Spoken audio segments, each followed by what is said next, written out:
Welcome to our series on the letters of St. Paul. In this episode, we explore the first letter to the Corinthians, written to a community struggling with division, immorality, and confusion about their faith. Through his words, Paul guides them and us toward unity, love, holiness, and new life in Christ. The church in Corinth.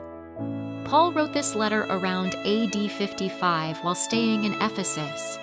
Corinth was a wealthy and cosmopolitan city filled with trade, culture, and temptation. The church there faced divisions, moral struggles, and pride rooted in human wisdom.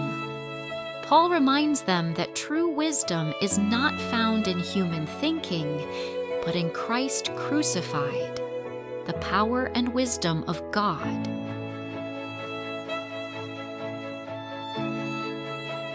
The heart of the faith. Paul proclaims the foundation of the Christian faith, that Christ died for our sins, was buried, and rose again on the third day. This message of the cross, once seen as weakness, is in truth the victory of God's love over sin and death. One body in the Spirit. The church is one body in Christ, united not by human strength, but by the Holy Spirit. The same Spirit gives different gifts, wisdom, healing, service, so that all may build up the church. Above all, love is the greatest gift, guiding every action and overcoming division.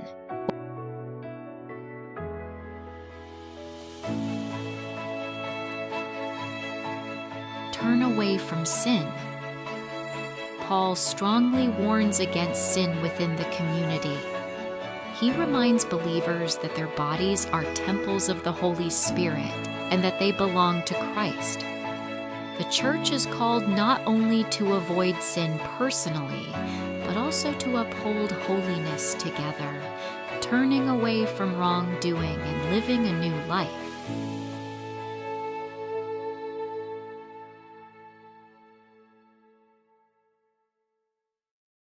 The Lord's Supper.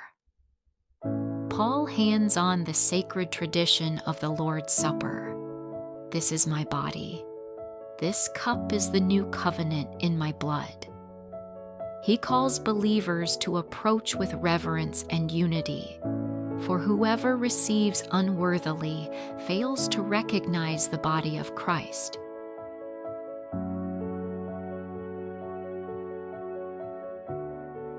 The way of love.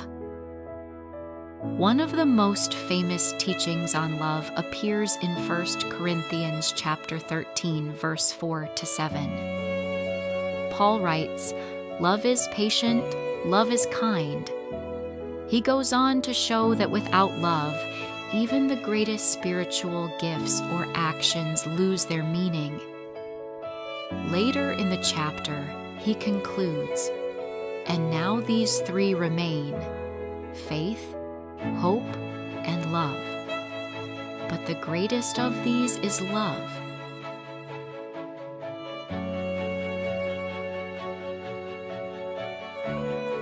Relevance today. 1 Corinthians teaches us that faith is not just about knowledge or gifts, but about love in action. In our families, workplaces, and communities, we are called to live with humility, patience, and care for others, just as Paul urged the Corinthians.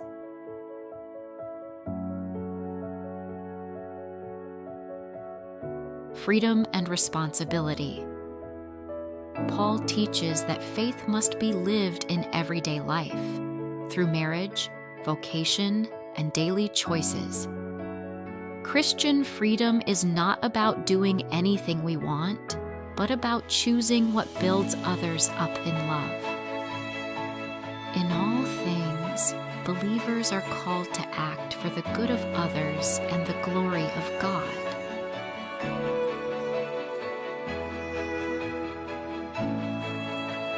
building up up the church. In worship, Paul calls for reverence and order. Spiritual gifts are not for pride or confusion, but to strengthen the community. Everything must be done so that the church is built up in faith, unity, and love.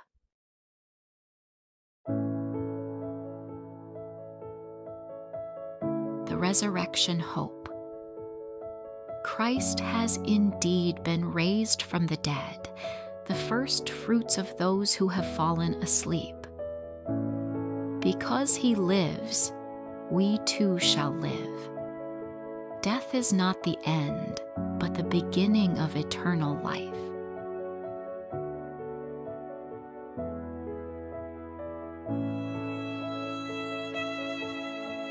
Transformed by Christ. 1 Corinthians calls us to live transformed lives, rooted in love, united in Christ, and strengthened by hope.